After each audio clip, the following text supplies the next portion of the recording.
This is WarCry. WarCry for Our Children, where the street meets the sanctuary and purpose meets power. Join me, Elder M, intercessor, street evangelist, prayer warrior, advocator for justice. We stand in the gap in the streets, in the courtyards, in the schoolyards, in the church and on the block. This ain't just prayer. It's intercession. It's advocacy. We deal with real problems.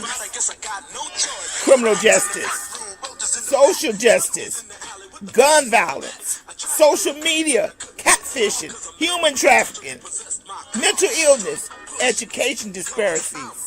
We deal with it all here on WarCry. Our community has a voice. It's called WarCry. Each week, we link arms with community leaders, educators, pastors, parents calling out injustice. This is WarCry. This is not just a podcast. It's more than a moment. This is a movement. Join us. Let's give a voice to the problem and be the solution. I'm trying not to lose my head. It's like a jungle sometimes. It makes me wonder how I keep on going. WarCry. We're going to speak out for our children. Let freedom ring? No. There cannot be freedom until there's justice. WarCry, join us Mondays, 11 a.m. I'm just about to lose my mind. This is WarCry. They're trying to turn time back. But let us get out and give a voice to the problem. This is WarCry. Join us, be with us, or be gone. Don't push us.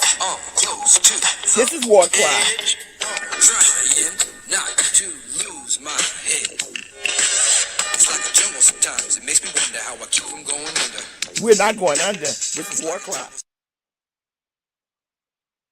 This is WarCry, and I am so glad to be with you this morning. A lot of things have happened since we've been together, but guess what? We're going to jump into another hot topic that our communities need to know about. You know, WarCry is about social justice. We advocate for people that sometimes are marginalized. So that's what our show is all about. We stand in the gap for our children. Oh, we are the voice. This is where the sanctuary meets the street. And we've got a dynamic story for you today. And we want you to spread the news, share. Because this is the only podcast that's dealing with the real issues that happen in our communities and neighborhoods. This is WarCry. This is a cry out for our children, our generation. We've got to stand in the gap. And we got to do more than just stand in the gap. We got to put action, put our feet on the ground and go out and also fight for our children. Yes, we pray, but we must take action. This is WarCry, and I'm excited. Let us bring our guest on, our panel on. We have Dr. Jessie Fields with us today, and I am so excited about her. She stands in the gap for many people. She speaks out, and we've just got a dynamic show today. I'm going to tell you. And if you can, share this with somebody, bring somebody else in. You're not going to hear this nowhere else. This is WarCry.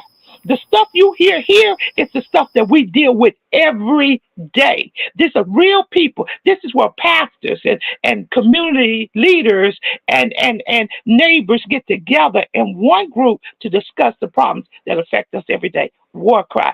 I am so excited. Today, Dr. Fields. I am so excited about you being with us. I'm going to just let our panel introduce themselves, and then I'm going to turn it over to you, dynamic woman. Okay, who do we have on the panel today? Manny, could you introduce yourself, followed by Minister Travel, and there's others that are set to join in as well.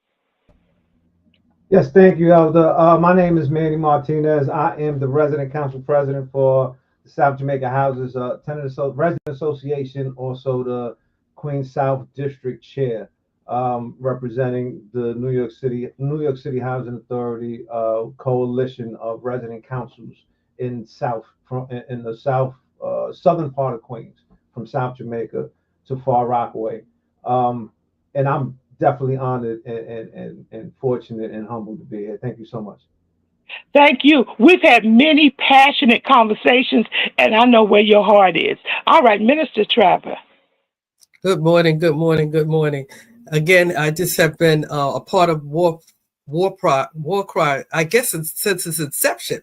And I'm just so happy to continue to be a part of it. I am an educator. I have been in the education field, I guess, for about 30 years. I've moved up from a teacher to an administrator to a vice president, assistant principal, a principal, and at one point I had held secondary education. So I am just elated to be here again. I'm happy about the person that's on the panel, but everyone that we have on WarCry is just so an enrichment to us and the community. And that's Dr. Patton. Let me tell you something. She's been an advocate for children all her life.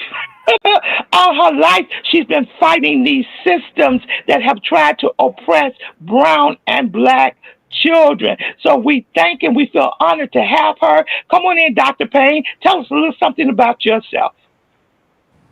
Okay. I'm a pastor of Brooklyn, New York, living in Brooklyn, New York all my life. I'm in the heart of Bedford-Stuyvesant, and it's a beautiful place, and we're getting it together. I'm glad and able to be on the line and be with you guys today to speak about some of the issues that's going on in housing. So thank you very much. And mental health. There's so much that's going on right now. And I just want to be input and listen to what you have to say. And then I could take it back to my congregation, back to my members, and help each other out. Thank you. Yes, another fighter for social justice. And here we have Dr. Gorday. Doctor, come on in. We know how your stand, but come on in. I think you used to hang out with Malcolm X, right? Come on, let's go. Listen, good morning, and bless you all.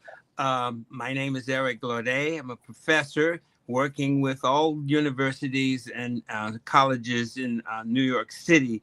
I work with fathers and families, and I'm the founder of the Fathers and Families Coalition International. I am working with different patients who have come from the projects. In fact, I married my wife who happened to be in the project. So I'm very close. It's very close to my heart.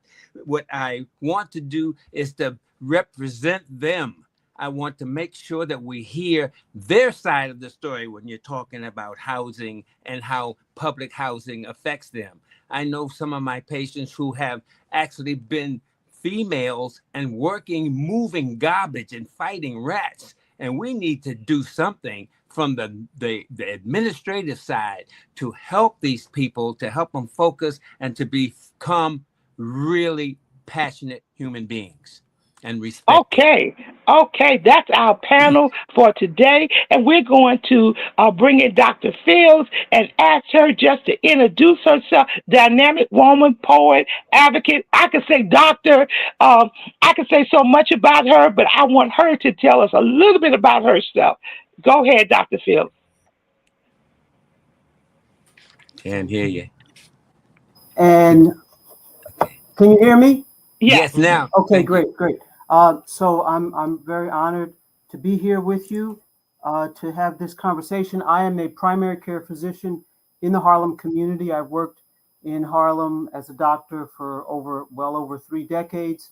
My practice is uptown on 147th Street, and I'm active with the Committee for Independent Community Action, which was founded about 15 years ago by Dr. Lenore Fulani, a very strong activist.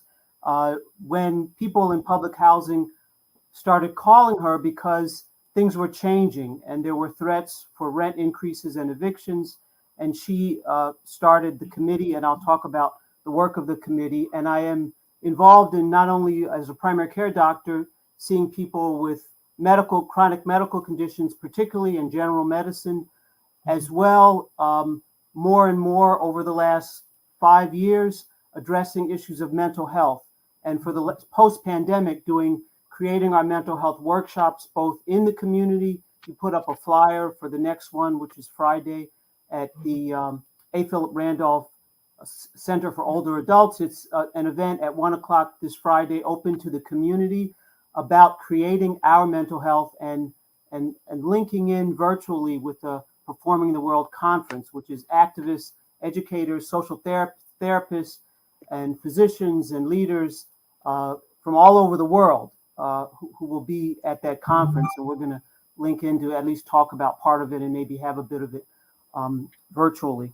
So, I'm interested have been dealing with the issue of public housing, and in particular, as a medical doctor, I work right in the middle of a lot of public housing developments. Drew Hamilton, not too far from St. Nicholas, Lincoln houses, Harlem River houses, the Polo Grounds, Wrangell houses, and others, and just the community in general.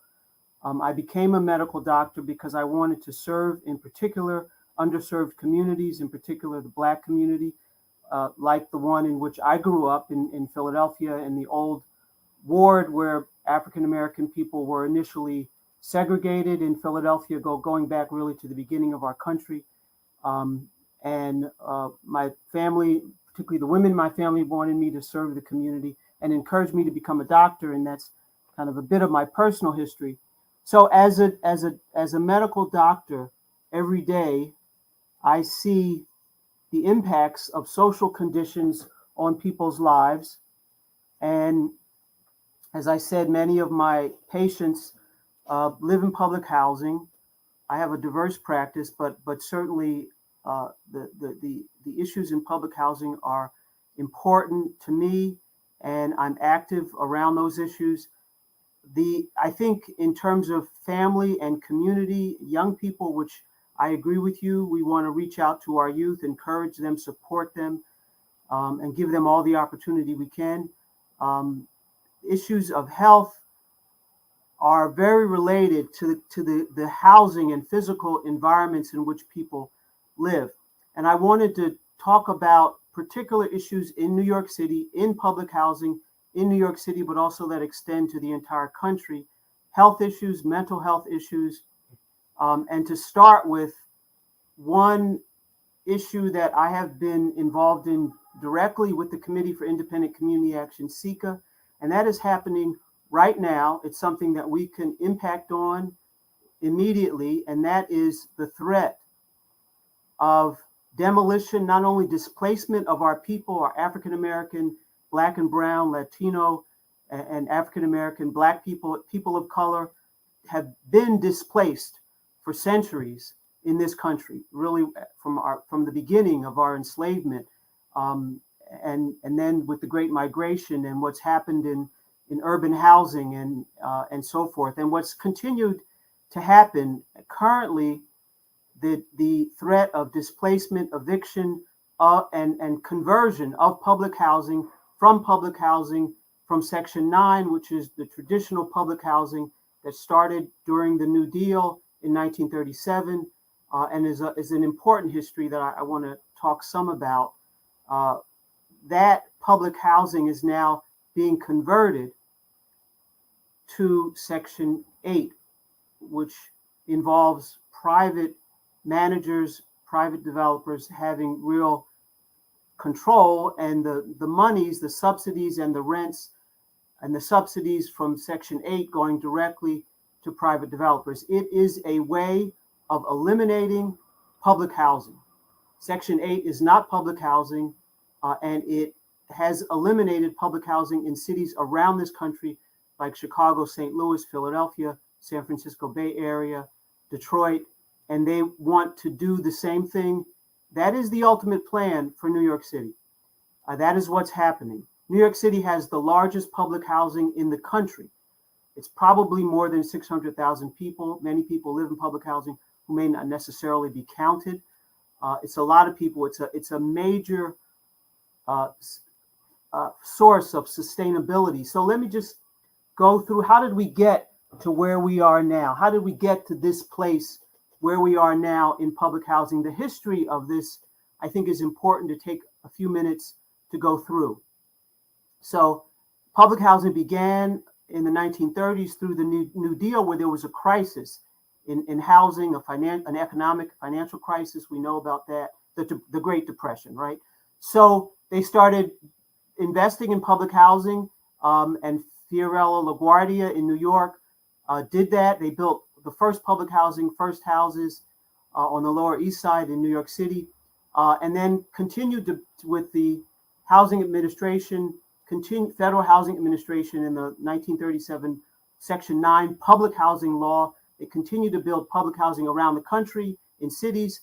However, the public housing that was initially built was segregated. It was strictly segregated. Very little of it was allowed for people of color, for Black and brown people, a very small percentage. And this continued through the 40s and 50s. And then there came about a drive for private home ownership, and the Federal Housing Administration started giving low interest mortgages to people, primarily white people. Stable, middle class, and working class white families were living in public housing. That was the majority of who was in public housing, and it was supported by the federal government. And then there was the Federal Housing Administration started building large subdivisions, which became suburbs, and offering low mortgages for people from in the cities and outside the cities. And of course, people who lived in public housing, the mortgages were lower than the rent they were paying in public housing. So they moved to the suburbs, and they were supported to do that, to make that move. And when that happened, then they opened up public housing to Black and brown people in New York City and to African-American people around the country. So public housing filled up with people of color because that is where we could live. We could not live in the suburbs. The Federal Housing Authority legally had laws. It was illegal to sell to African Americans. And there's a book that details this. It's been documented. It is our history, and it needs to be known. The Color of the Law by Richard Rothstein. And this has been, the Federal Housing Authority would not give mortgages to people of color. And it was illegal to resell properties in the suburbs to people of color throughout this country. So the government segregated our country in terms of housing segregation. It's known, redlining is well known. Communities of color, African American, Latino community. Why don't you put that slide up again?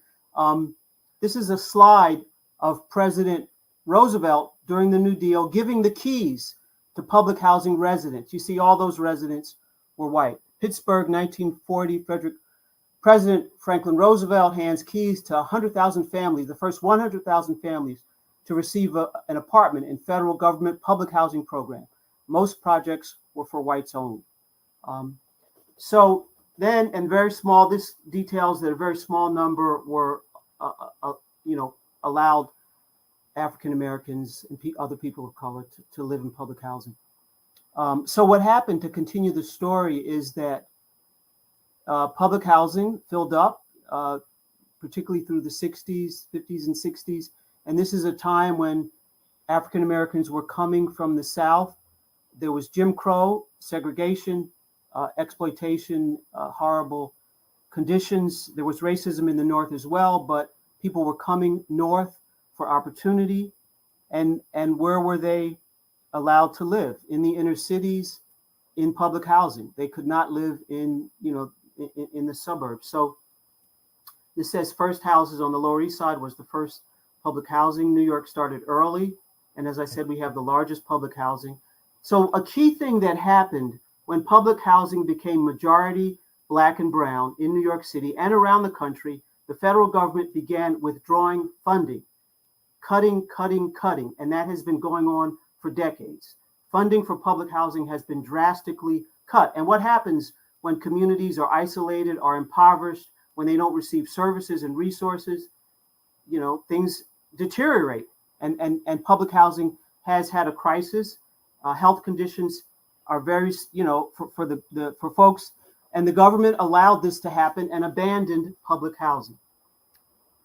And so, it's a long story of what's been happening. We can go through these slides, I think, quickly, since I talked about this.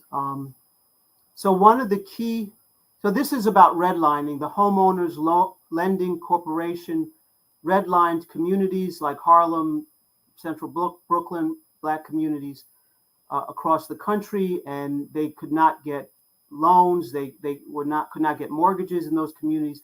This is structural racism in our country, and this is responsible for the impoverishment that continues. So the wealth of people in America has been built a lot on property ownership, but African Americans have been widely deprived of property ownership. So this is a picture of the redlining of communities, and so the crisis is there. People are living in public housing, resources are being cut, and a change is occurring where through the 70s and 80s, so Pruitt-Igoe in St. Louis, which was segregated, was demolished in the early 1970s, and the site was redeveloped and residents were forced into segregated neighborhoods. So in the 1970s began Section 8. So Section 9 is the traditional public housing that started in 1937, which is government funded. And then in the 1970s, they amended, this is a photograph of the demolition. So let me just take a turn here to talk about the demolition of public housing. Maybe we could stay on this slide for a few minutes. The demolition of public housing in St. Louis, in other cities around the country, they are trying to do this demolition of public housing in Fulton, Elliott, Chelsea houses right now. That's going on right now. I was just at a rally and demonstration on Saturday where the residents of Fulton and Elliott, Chelsea, who are very diverse, people of color, Black and brown, and also Caucasian, elderly people from Eastern Europe, Jewish, Ukrainian, Polish, etc. They have a senior building. They're trying to displace the seniors out of that building. This plan, if we could stay on this slide for a moment, I'll talk about the proposed demolition of Fulton houses and Elliott, Chelsea houses downtown around West 26th Street. And that is kind of a bustling area, urban prime real estate. And they want to build a so-called mixed income community. So the history of demolition of public housing, which has been happening, what happens is the public housing gets demolished. They use Section 8, which is subsidizing, bringing in private developers to subsidize the housing in mixed income communities. And those mixed income communities does not include the former residents of public housing. They always say, oh, the residents will be able to come back in 6 years or 12 years or however. And this development, this plan for Lower Manhattan is going to take like 12 years. And where are the elderly people who are living there now going to be? They are not going to come back. And this is tremendously stressful for people in public housing to have this plan. They'll move you.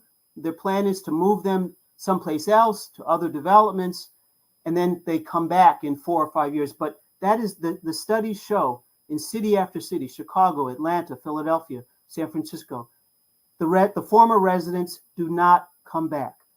The Section 8 plans may not be eligible. They may not meet the criteria, or they may have taken something else, some other kind of housing.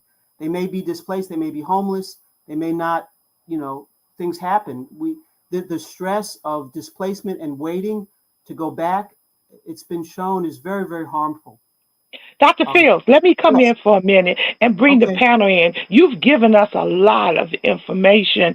I mean, even I looked at what happened with the demolition of the Chicago housing, and we'll get to some of my questions on that. But I'm going to let the panel come in and just ask some questions about what we've seen and heard so far. I want to ask you, Dr. Gourdet, you want to come in? Do you have any questions right now before we go on?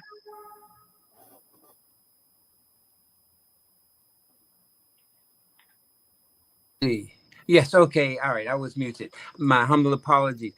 I am aware of all of the destruction and the separation of all people of color. And it has started, and you have proven, you have now documented proof of how we have been treated and how we're going to be treated. We need now to organize. We need to get together. All of us, we can start here with this group, but it's only like 5 or 6 people who can change the world. Now, we know that this person who is in control now, this administration, this presidential administration is here. But if we look beyond that, we think maybe the Creator has placed him here. And as we do and treat people who are addicted to all kinds of behaviors and substances, sometimes you have to raise the bottom. We must raise the bottom, bring this up, and I think the Creator is helping us to do this. This is a destructive, everything that these people do is destructive. The White House, which actually should be something that we shouldn't be upset about because it is not for us.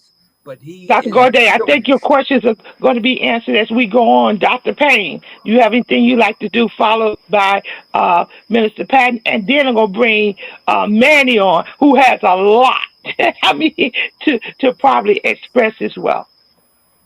My sister, I want to thank you so much because you fixed some parts of puzzles that I was confused about.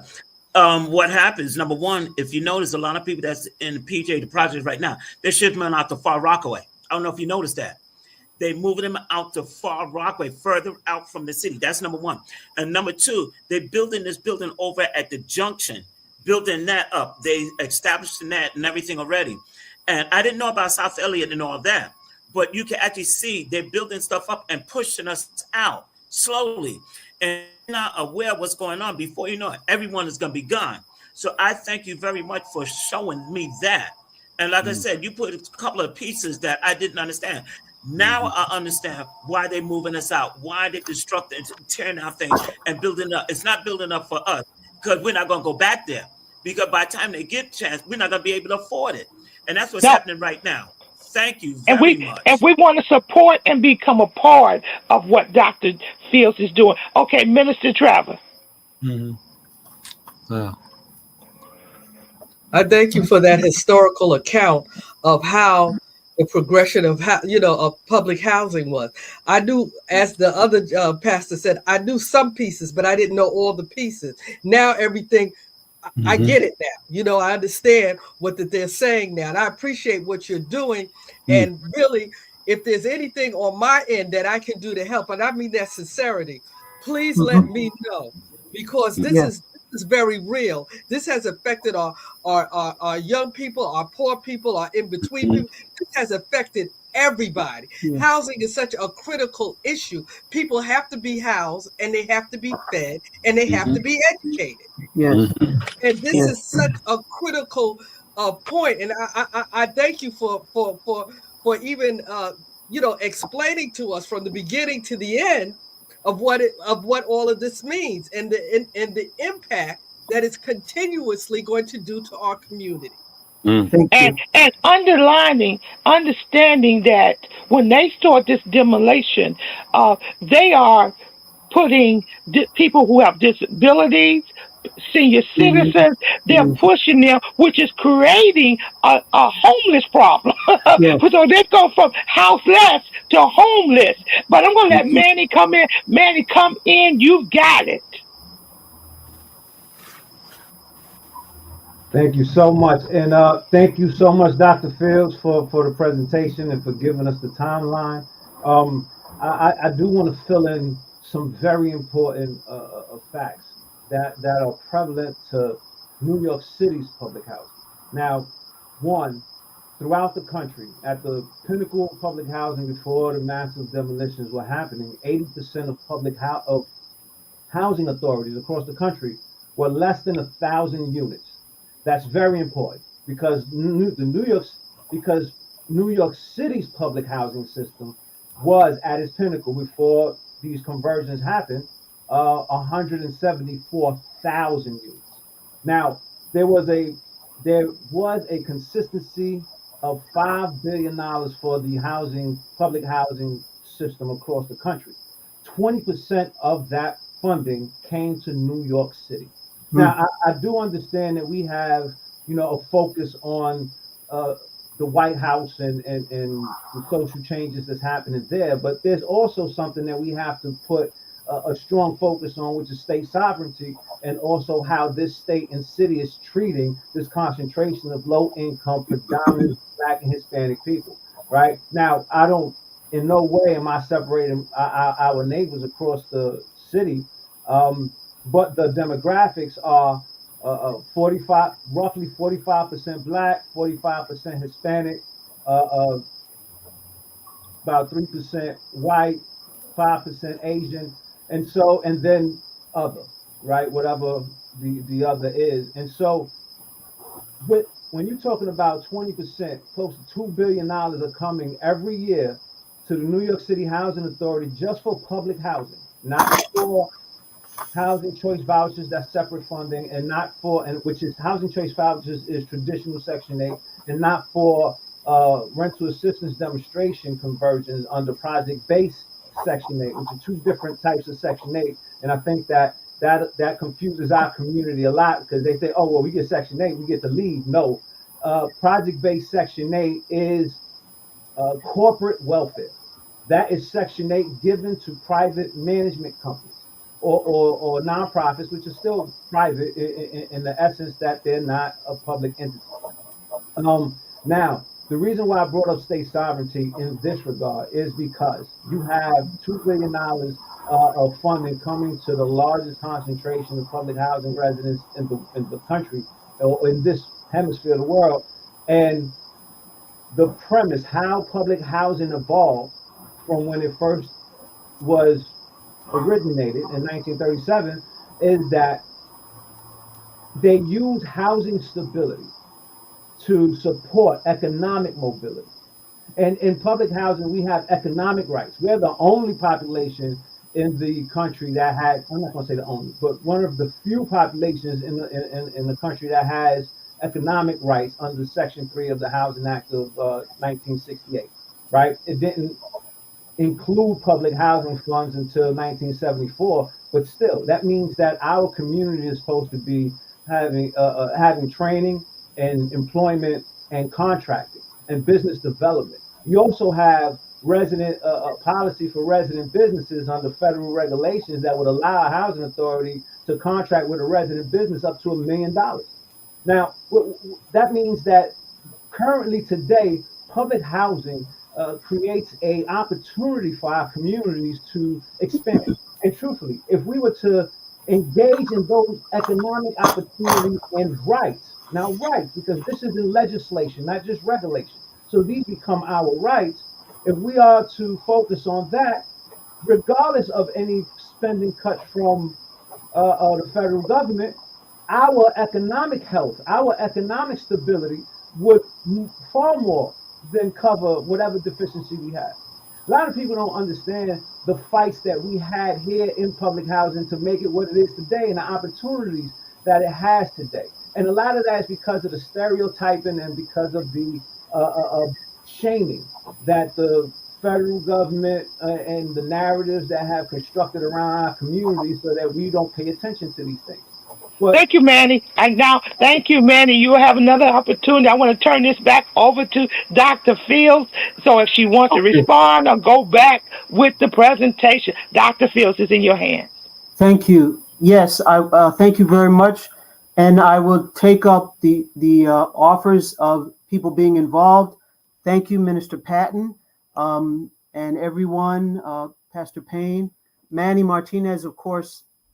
Thank you for your great remarks, and everyone. One thing I want to say is that we have a movement. We are building a movement, the Committee for Independent Community Action, CICA. We are at the developments in the communities, talking to the residents, talking about what's happening, letting residents know about these conversions. Sometimes, often, I think probably majority of times, these conversions from Section 9, public housing, as Manny Martinez was talking about, to Section 8, which involves project-based. It's a project-based program in which the subsidies, so-called voucher monies, but the subsidies and the rents go to the private developer directly. We think that those monies should go to public housing, that we want to keep Section 9 public housing, and we want to have the funding go directly to the housing, to make repairs, to help the residents. As Manny Martinez was mentioning, yes, Section 3, there are provisions in which the residents are supposed to be supported in training and hired. Those things are not done by the New York City Housing Authority. The New York City Housing Authority needs to be reformed from top to bottom. It has been corrupt. Talk about health issues, lead poisoning, because of lead inspections that were not done during the de Blasio administration, and the issue of mold in the developments, and that not being, those repairs not being done. And there's an asthma epidemic. There are people in hospitals in New York City right now because of the public housing health crisis, that people are suffering from asthma, from exacerbations, respiratory problems, cardiovascular problems, etc. There are many health issues. So I wanted to talk about the movement of people, and what folks who are listening to this podcast can be part of. What everyone can be part of is joining in the effort to support public housing residents, to link them to community movement. So if the residents speak out, make their voices heard, say, no, we do not want to be converted from public housing to being privatized. We don't want that. We're petitioning. There's some folks running for offices in resident associations and councils and doing meetings. And this is happening. As I said, there was a march and rally just Saturday. The residents of the development, Fulton Elliott Chelsea, that is under the threat. There is a plan which has been pushed by the current mayor, Eric Adams, and the New York City Housing Authority, NYCHA. NYCHA's plan is to privatize basically all of public housing. They have a list of over 200 developments. They've already privatized 84 of those developments, and they want to privatize all of it. And we are fighting back. The residents are fighting back. They need your support. They need to ally and partner with the larger community, the faith leaders and community leaders such as you all, to join in this fight. And they need, to continue to build, to door knock in those developments, to talk to people, to stand, and to link them with the support from the broader community. So that's what we're doing. We have a petition, we have lots of literature. We're meeting with residents. We have a meeting every other Monday on Zoom. We can share our email. I think that is key. Resident activism, community activism. That the civil rights movement is how we got the gains that we have, and those gains, as was referred to, are being reversed. The efforts at diversity, equity, and inclusion, and so much more in terms of health and programs and the SNAP program and funding for Medicaid and et cetera. Those things are being reversed in a very big way, and we have to be empowered and to fight and to organize and continue. Now, I have a question to ask Dr. Fields. I understand, and Manny, I understand that we have to fight and continue to be an advocate for public housing and to fight against them being taken over or the buildings being demolished. But where are we in the fight? Well, we have a long way to go. NYCHA is moving forward. They're becoming even more aggressive. We have some, I think, positive developments. In terms of the recent mayoral election, I think we have to not depend, frankly, on any politicians. We have to, as someone said to me at the rally yesterday, hold their feet to the fire. We have to let them know that what it means for affordability in this city means including the public housing residents of this city. So where is the rent freeze? Where are the resources to help the public housing residents? I think we have to enunciate that we have an uphill battle because both political parties support privatization. The current plans have been supported by the New York State legislature, the governor, and the current mayor, Eric Adams, I'm talking about. they have pushed these plans, that they have put them in place. So electoral accountability is very important. I think we can make a big difference if we can hold our elected officials accountable. And that's not an easy task. We have to not only organize in the communities, we have to bring those communities' voices to the electeds. Because when we look at what they did in other places, especially Chicago, with the demolition of the buildings they did, public housing, and yeah, that's right. They destroyed all these units, and they didn't even build back the same units. So they destroyed all these units. They displaced the residents. These people, the displacement of the residents equaled unstable housing for these individuals, or homelessness for these individuals. And normally they are the marginalized people that are having the most difficulty. So I guess what I'm saying is that we've seen the feasibility studies of what privatizing public housing will do and what it creates. Yet we continue to move into this same mode because private owners, they prioritize profit over human rights. And that's what I want to deal with. Profit over human rights. Is housing a human right? Is public housing a human right? Is affordable housing a human right? Because if it is, we're failing at it. And I'm going to just direct this at you, Manny, before I even go back to Dr. Fields. Okay, I want to respond to that, but go ahead, Manny.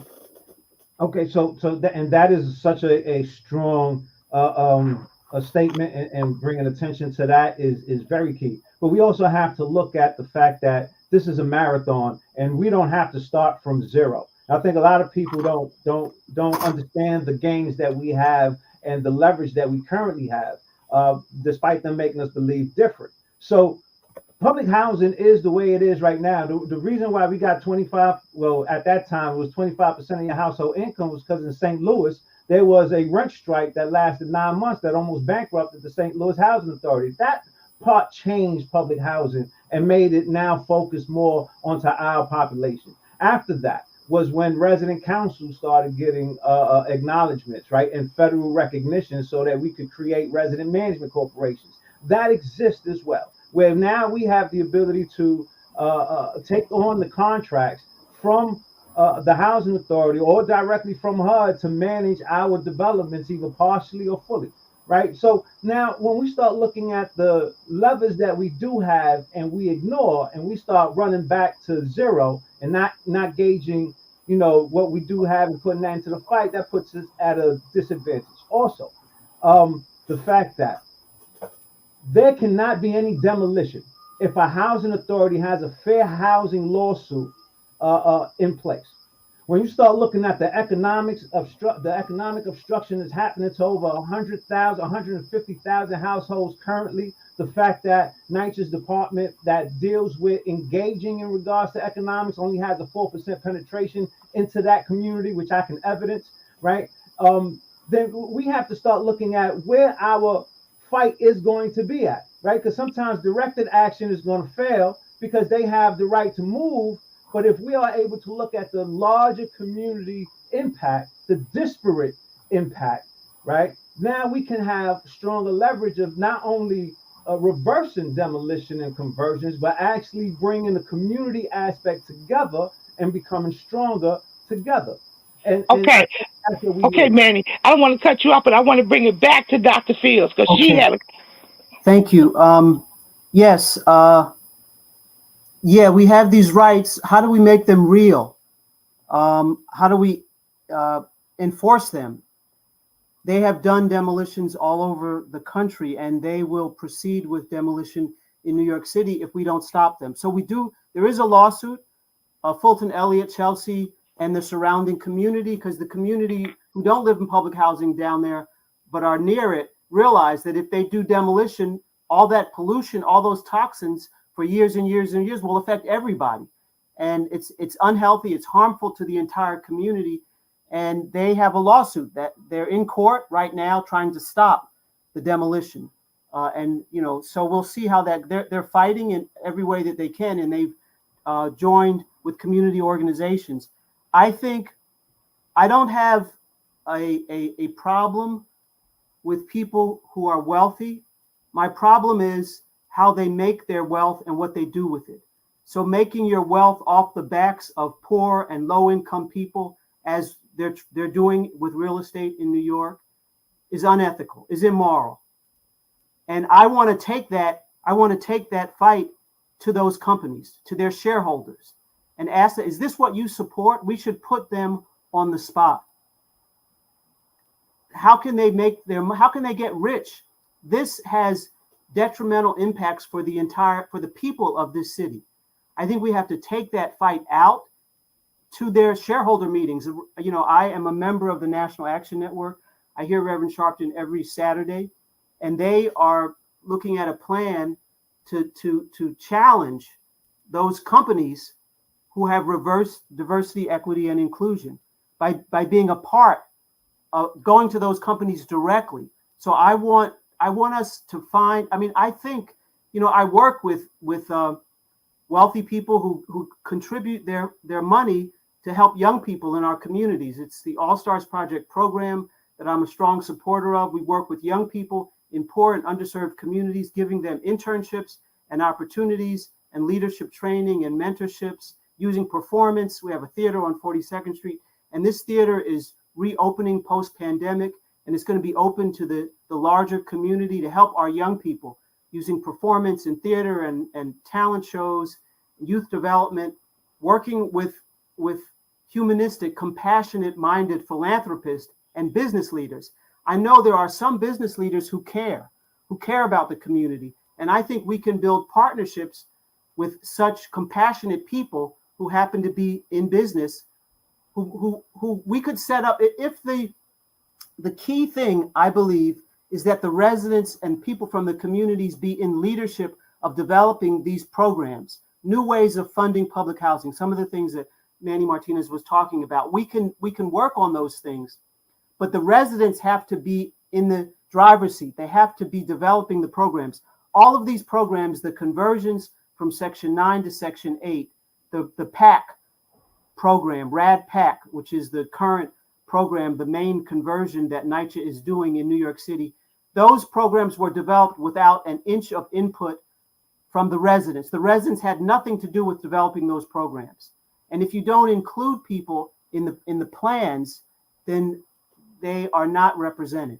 And they But are I think I want to comment, Dr. Fields. I think, and Manny could speak on this 100% more than me, but I think that the reasons that the residents are not involved are, some of them, first of all, are unaware. Some of them may even be a little scared because of what's going on in housing. Others just want to be quiet because they've seen other things happen. So it's a lot of reasons why we can't mobilize these groups to move forward and have a voice. You're absolutely right. When we have a voice, we have more power. But that will be left up. Man, would you say that's left up to the presidents of the housing units or the housing area? Is that their responsibility, Manny? We have to get the organ. I hear what you're saying, Elder. I'm sorry to interrupt, but we have to inspire the ordinary people who live in public housing, the poor people, low-income people. They have been marginalized, but they can stand up. And I am a poet. I write poetry. I do creating our mental health workshops.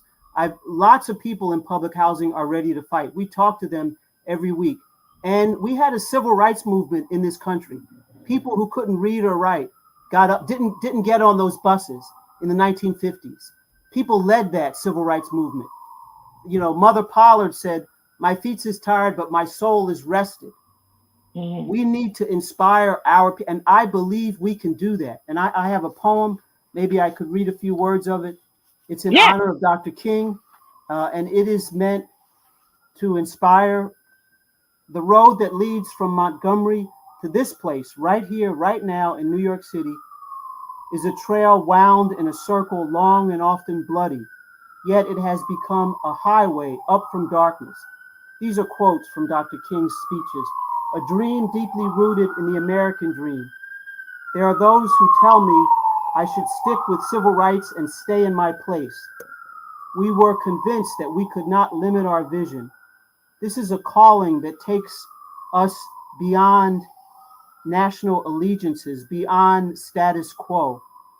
It may well be that the world is in dire need of a new organization, the International Association for the Advancement of Creative Maladjustment, creating our mental health, inspiring our people who have been pushed down, who have been forced into unacceptable conditions, who may be suffering from depression and anxiety. In the face of unrelenting violence, Dr. King arrayed the all here and now heart of creative maladjustment. We mourn his death and celebrate his life. Martin Luther led the march. People across the world followed. The pattern of their feet as they walk through barriers is the thunder of the marching of Joshua, and the world rocks beneath their tread. His vision eternal, he watches still. The battle is in our hands. Tremor the century's chains. Stand with the poor. Stand with the outcasts. Stand with the righteous. Stand with the residents of public housing as the radiant star of hope. With the play of possibilities, see anew, remember, hold it all close. His voice, Dr. King's voice, Harriet Tubman's voice, carry as we rise and gather onward. Excellent. I love that. I love that. But I want a definition of what are we calling affordable housing? What's the definition of affordable housing, Dr. Fields? For me, it's not the definition that's used. The quote, affordable housing, where they build these mixed income communities, the area median income is high. It's much higher than what residents in public housing can afford. So 30% of income, I think 30% of whatever your income is, and I think we need to have supportive housing that's available. I think that it is a sin, unacceptable, that there is any homelessness in this country. Homeless people should be housed. I support open housing. We should not allow anyone to be housing. If housing is a right, which I believe it is a human right, healthcare, I believe, is a human right. The things that people need should be available to them. So 30% of income, if you don't have an income, Dr. King supported, as others have, a basic income for all people. I support that. I think we need to support our people and give them opportunity and development so they can grow. That's what I would say. I wanted. Can you just tell us what's happening at the Chelsea houses? Chelsea, there is something. Could you explain what's going on in the Chelsea houses? Yes, Dr. Fields. This is a plan that's been pushed by Eric Adams, our current mayor, Eric Adams, and NYCHA. It's a conversion plan to convert the Section 9 public housing downtown in Fulton houses, Elliott and Chelsea houses, which are developments in Lower Manhattan on the west side. And the plan is not only to convert them to Section 8, so they would be privatized, but before the privatization, to demolish all of those developments. And what they're saying is that because of lack of repair, now, don't forget that NYCHA has allowed the repairs to deteriorate. They haven't done repairs for decades. Now, let me come in. How could they do that? How could they allow repairs to go? I mean, we hear all these horrible stories about what's actually going on. No heat every year, a mold. Who holds them responsible? Well, the elected officials are supposed to hold them responsible. And the excuse that the elected officials use is that they don't have money.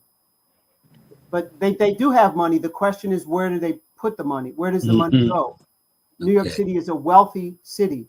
There's a lot of money, but it doesn't go into supporting low-income people and people. Now, I got another question. I want to come in.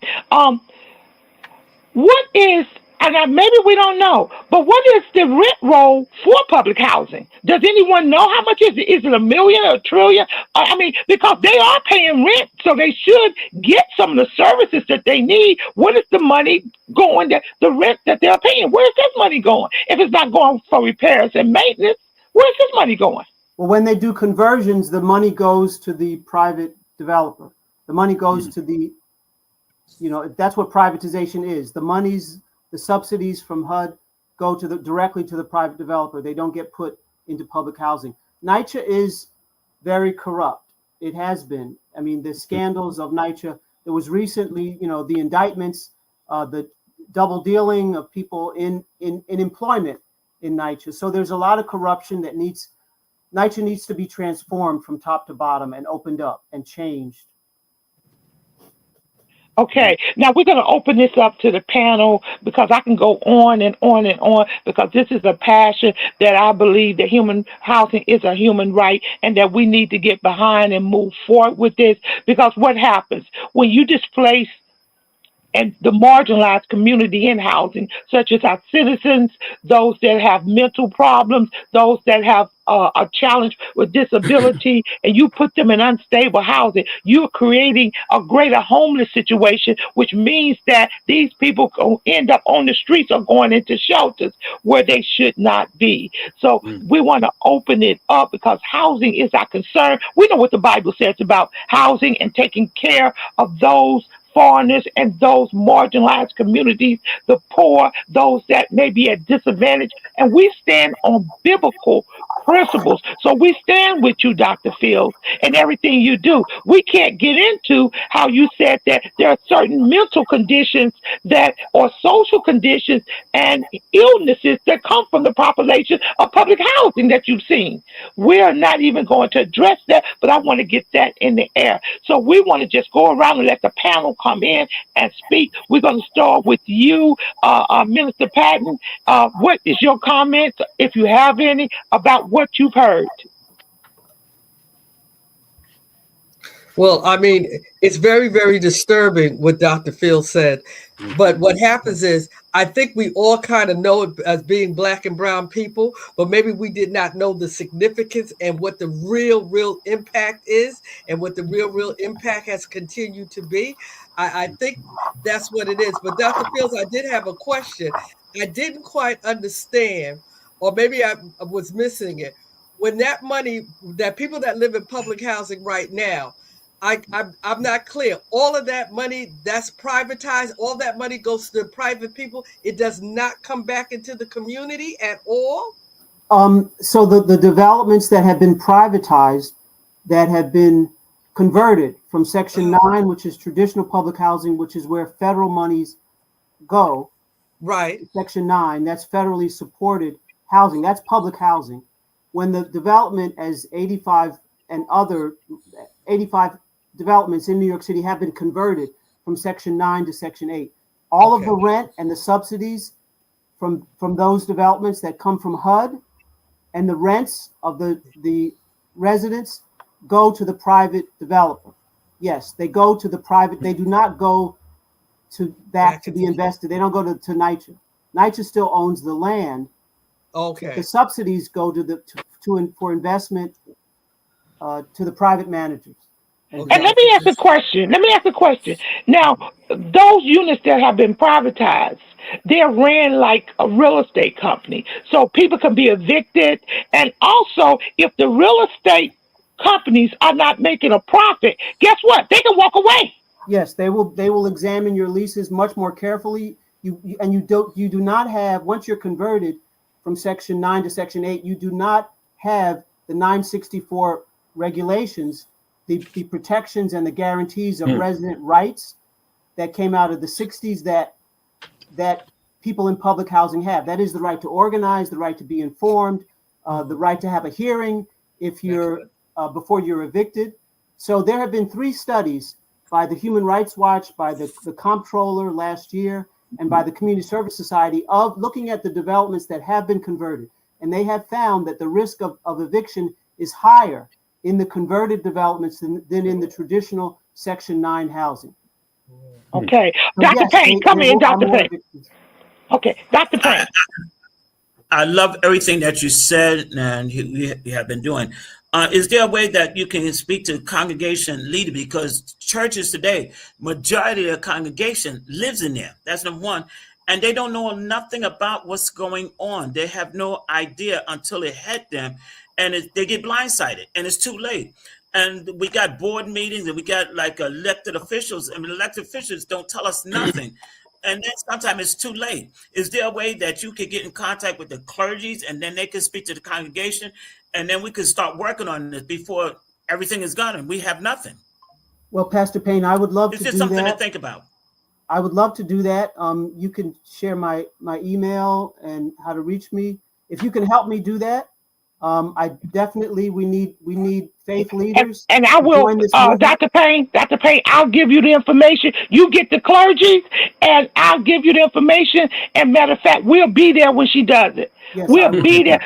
The more, the merrier. I will give you the information when we get off this call, because we got to get the ball continuously rolling. It's rolling, but we want to have it roll even faster. Dr. Gorday, I need you to come in, and you too can help.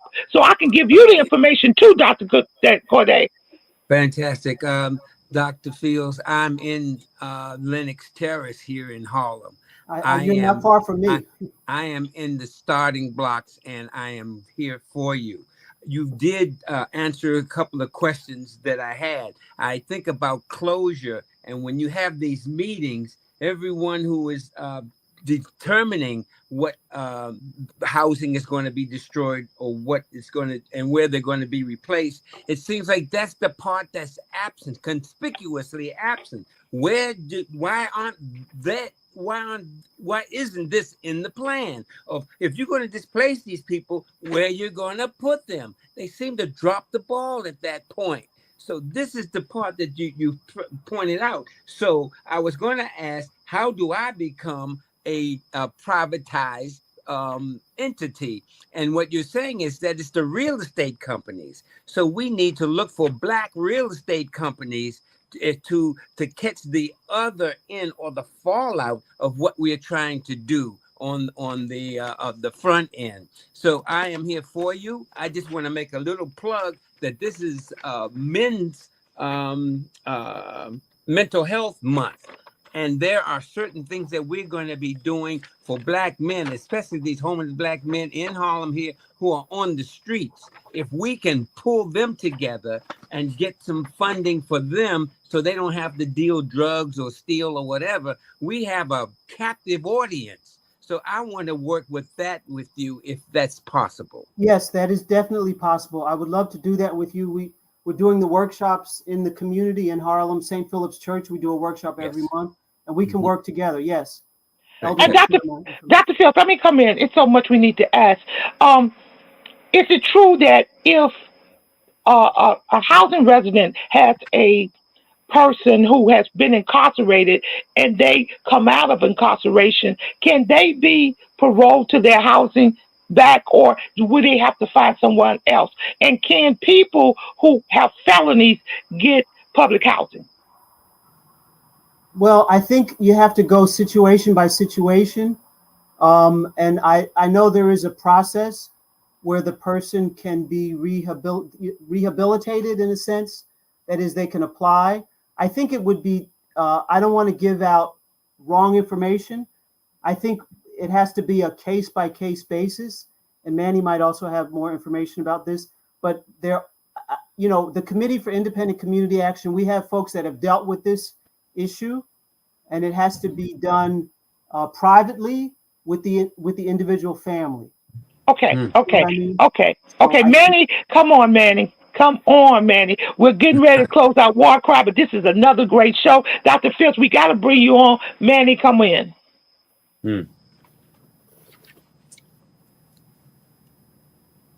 Allows for members coming back home to come back home to the apartment, right, that their family lives in or they once lived in.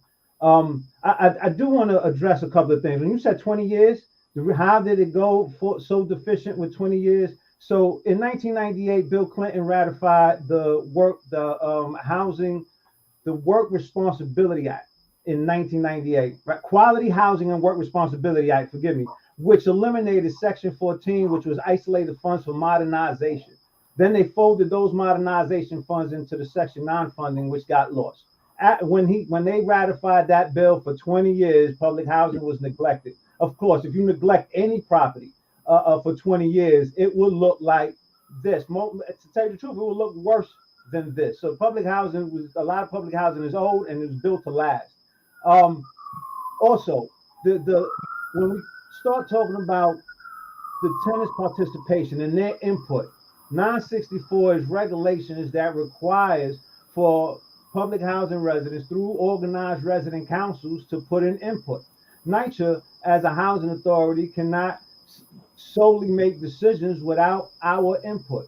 They are currently doing that now. They are manipulating elections. They are rewriting regulations. They are using administrative procedures to block us from actually realizing the opportunities and the communities that we can have today. These are things that we need those who are supporting us to stand with us and reinforce us with. Also, the economic empowerment has to be the key piece. You cannot have any kind of progress without the economics. The reason why the civil rights movement was so impacting and so powerful was because you had families that were whole, they were working, and they had disposable funds to support the movement. Right now, we have a divided community, very divided.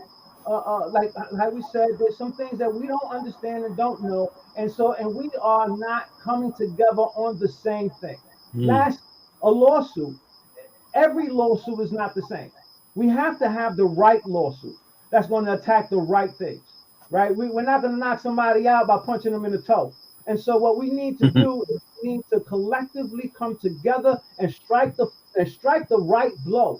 We are not looking at that. We are not looking at our communities and what we have right now. We do have the opportunity to step forward strongly. We do have the opportunity to turn this around. These are rights that we have today that we did not have. And were given to us or were earned by the civil rights movement then that we have now. We need to stop going back to the starting point and pick up the baton where it's left. We need to find it in the dirt, pick it back up, and move it forward. We are closer to the finish line than what we realize, and we need to stop letting them tell us the lies that we don't have a voice. We do. Wow. Come on, guys. This was great. Come on, this was great. Another fired-up conversation. This is WarCry. We're going to have a part 2 to this right here. We're fired up. And let me tell you something, Dr. Fields. We're going to all be on your call. I'm going to make sure everybody's on your call. You might have to mute us because we're going to have a lot to say. But we're going to be on your call. Everyone's going to call me. We're going to be on your call. We're going to unify and move forward. Matter of fact, this is a human right, and this is a moral right, and this is a right that all believers should stand behind and fight for. This is WarCry. Now, also, I want everyone to understand that we are still having a problem in Jamaica. We are still having to sit. We cannot forget about what is going on abroad. I had to put on my screen Love Seeds, which is a group.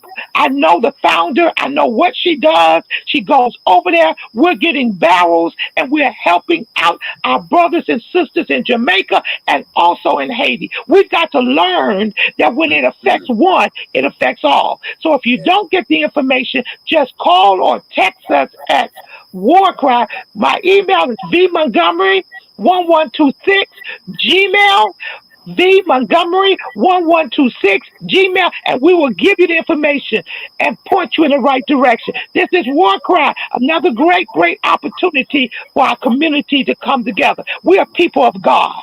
And remember, God is with us. You're going to do a part 2? Dr. Fields, I need you to do a part 2. Thank you. I will. Thank you. Thank you so much. Love you.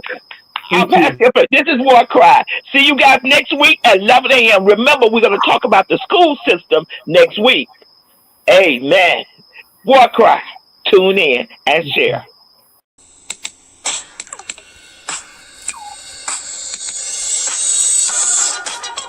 This is WarCry. WarCry for Our Children. where the street meets the sanctuary and purpose meets power.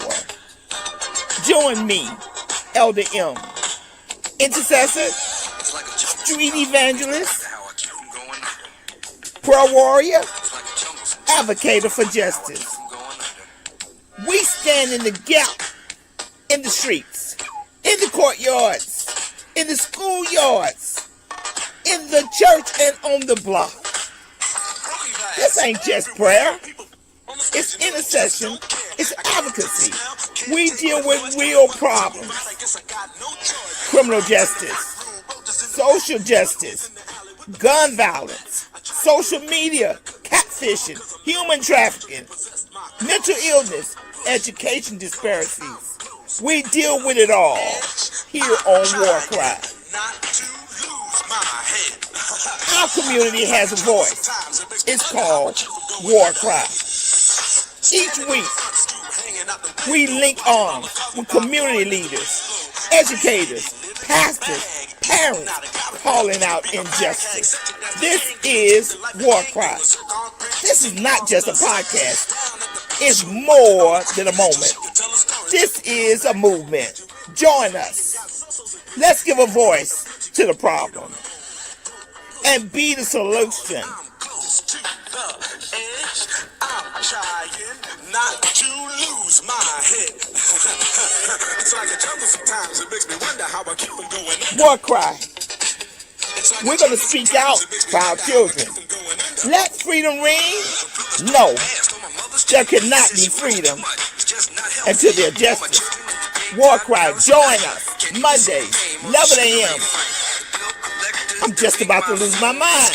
This is WarCry. They're trying to turn time back.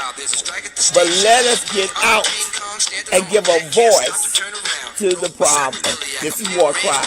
Join us, be with us, or be gone. Don't push us. This is WarCry. Trying not to lose my head. It's like a jungle sometimes. It makes me wonder how I keep from going under. We're not going under. This is WarCry.